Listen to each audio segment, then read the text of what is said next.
I'm Esther. And I'm Susie. And this is Limited Time Only. Brief, a pick-me-up in shorter podcast form.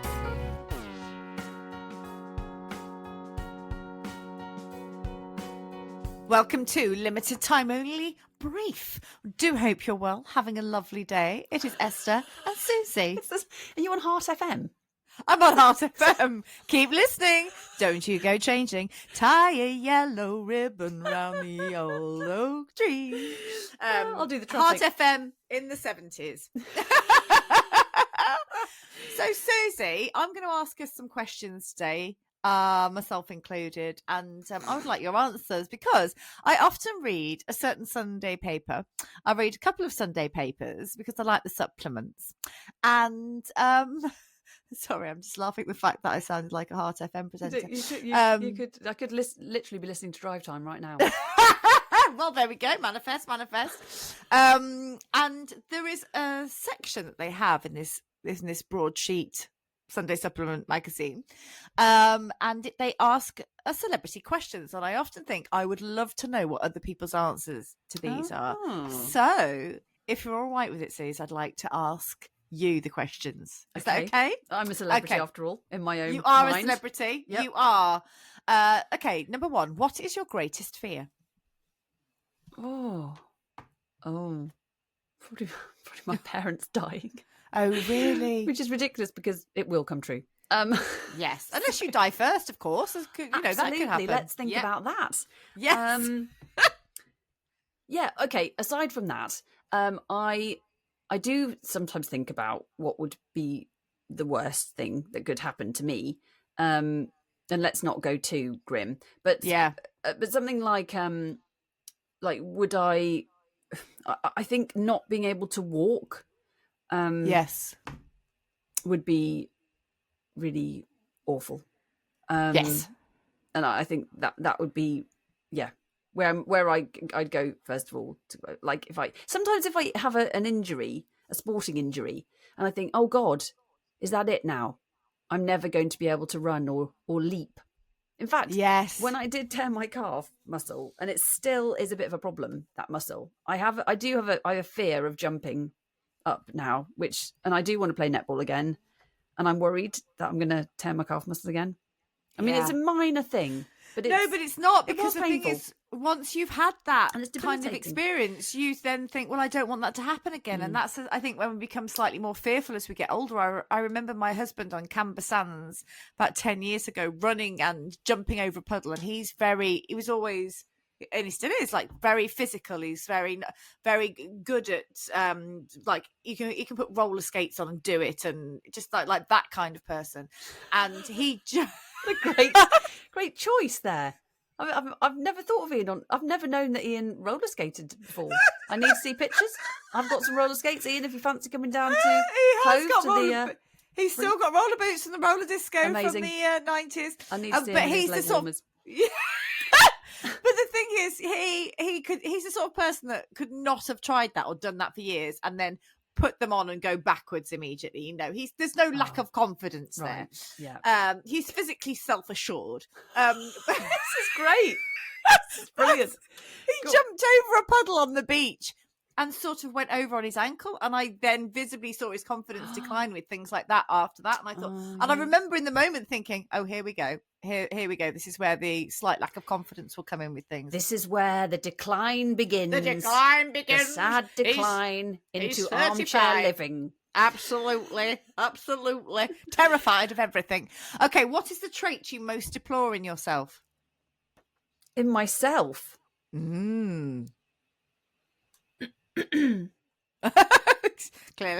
clear my throat.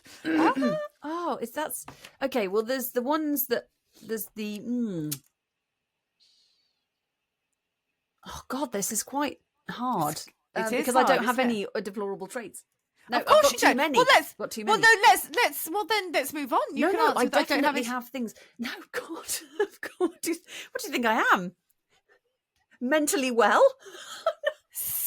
Stephanie Beecham, I'm looking at her list, and her list is I'm always right. So she doesn't think she's got deplorable traits. She does. Because her problem is that she's always right, but she's not. Oh, yes, I see. I mean, but also, Deplore is a strong word. It is a strong word, but it's quite a nasty word. I think be frustrated by is probably a better way of putting it.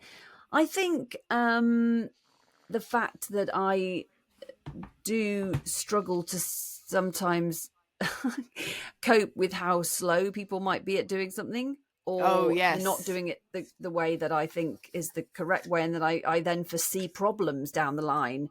But it's all just micromanaging, isn't it? I think, maybe like a form of impatience.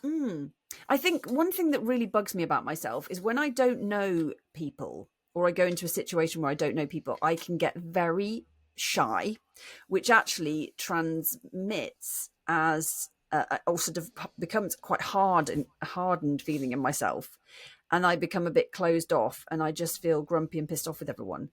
Not necessarily for very long. But no, you're not, and you're not actually it's defense. It is, and it is self-defense, because it's me thinking, oh, I'm not going to be as I don't know what it might be, intelligent, good, talented, personable, experienced, fill in the gap. As these people that I haven't met before, so I don't like them. Yeah. Yes, and they probably won't like me. So, but then 5 seconds later, I'm like, oh my god, let's swap numbers. Yeah, let's get married. So it's let's get married. I mean, you actually witnessed that. You actually witnessed this process last week. When we I went did. to Do you know Apple. what? I didn't witness it because I was feeling exactly the same before when we were at the awards ceremony. I felt until we won the award, I felt like a pleb out of water, and that everyone. I mean, when people came up to and said, "What's your podcast about?" I'd just go, "Susie," because I felt like I couldn't. I felt like I couldn't string a sentence together, and I felt like when you talk and you feel that everything you say just sounds dry and boring. Yeah. And actually, once somebody did say to me, someone who I really respected at the workshop that we were at, and I'll tell you who it was later. In fact, I might have already told you. She said to me, "You're really boring," when I was trying to impress her, and it's always stuck with me. And so I hear that though from people. I've had that from people. And so I defer to you when people say, "What's your podcast about?" I think I can have a conversation with you, but if you ask me to explain something about something that I do, I almost shut down and try and bang the question straight back to people immediately. I cannot bear being asked what I'm doing, or because I don't like the scrutiny. Lack of self-confidence, isn't it? It is, or lack of in and belief in yourself and what you do. But once we'd won the award, and I'd sworn a lot. Well, I was unmasked and liberated. It had been voted the best. So yes, there's no problem with that. Anyway, let's move on. What's a trait you most deplore in others?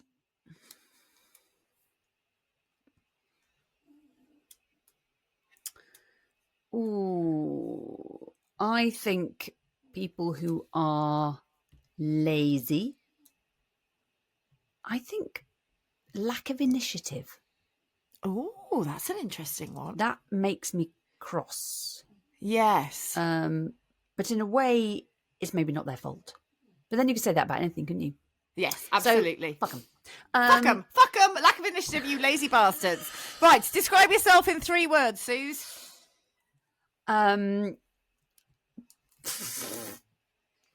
Funny.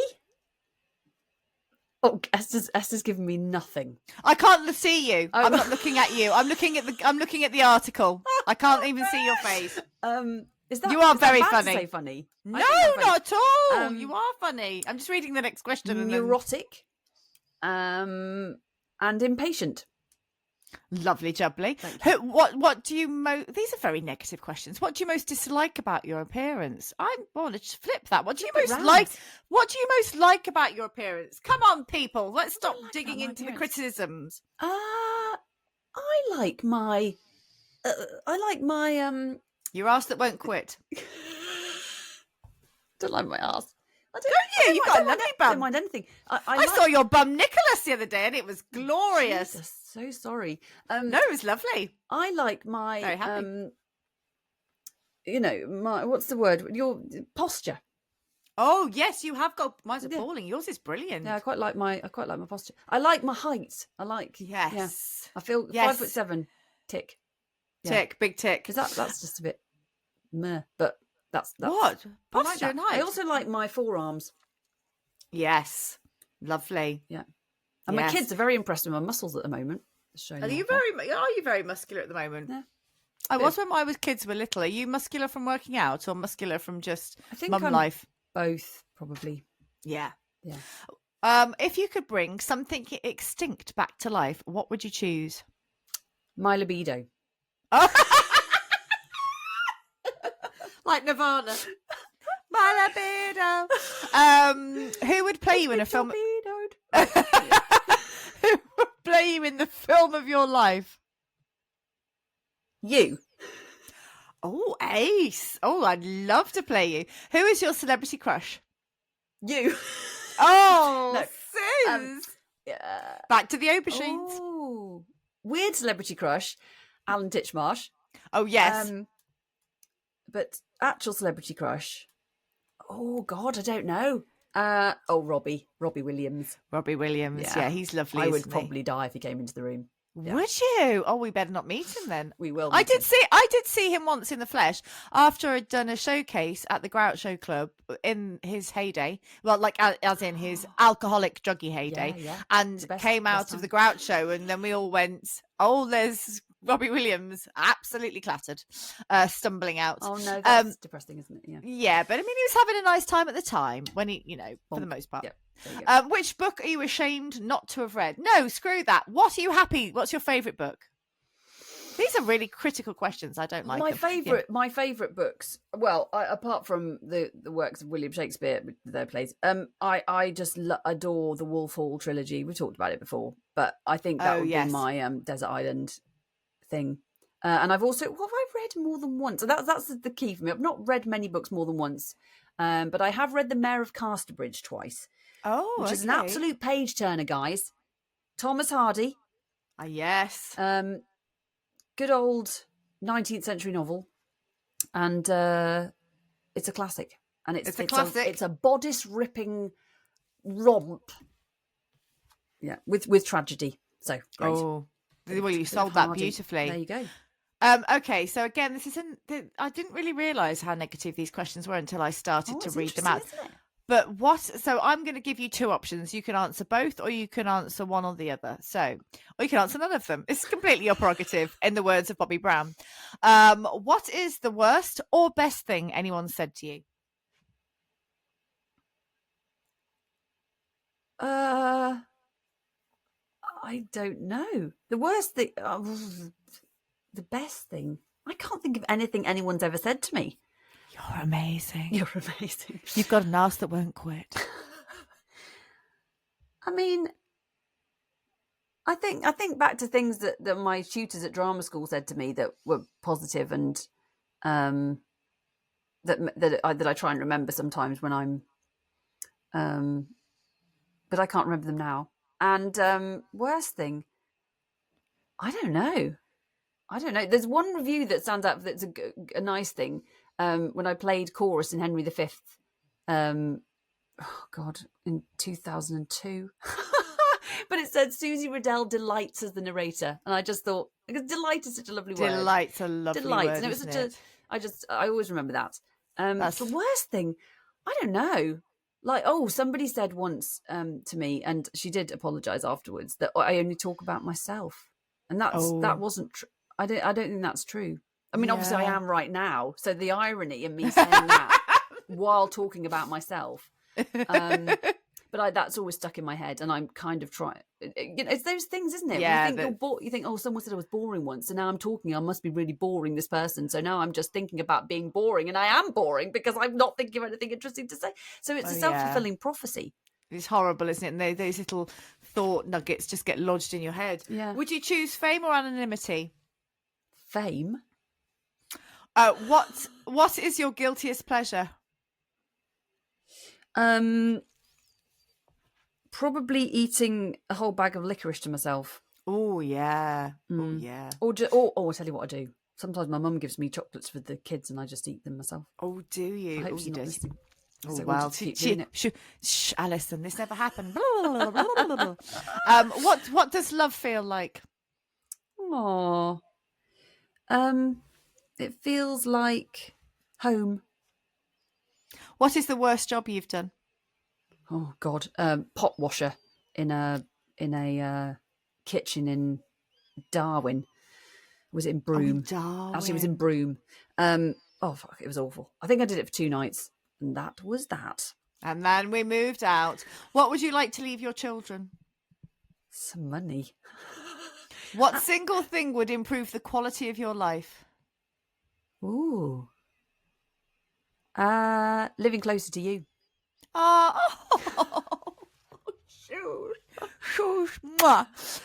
What do you consider your greatest achievement? My So far. children. No, I'm not going to say that. Probably this podcast. Yeah. And tell us a secret. Well, I told you about eating the chocolate. That. Oh, yeah. So you've done it. You've Yeah. done it. Oh, and there was one I missed. To whom would you most like to say sorry and why? Ooh. I don't know. Probably my brother Chris from when we were kids. I think I gave him a bit of a hard time. Did you? How much? Sorry, younger than Chris. you is it? How much? Well, it's all right. He fell out of a. I mean, he'll listen to this, so he'll hear it. And he's bought you a chicken, so a rubber He chicken. fell out the so sky and he bought me a rubber chicken, so I think he's forgiven me. I think he's forgiven you. Yeah. Yeah. Well, Susie Riddell, those were your questions from a broadsheet paper Sunday supplement that I wanted to know the answer to. Thank you. Good night. Arrivederci. Bon vivant. Bonne de douche. Abyssinia. And coming up next on Heart FM, it's another DJ. Goodbye. You have been listening to Limited Time Only. Brief, small but perfectly formed, just like me.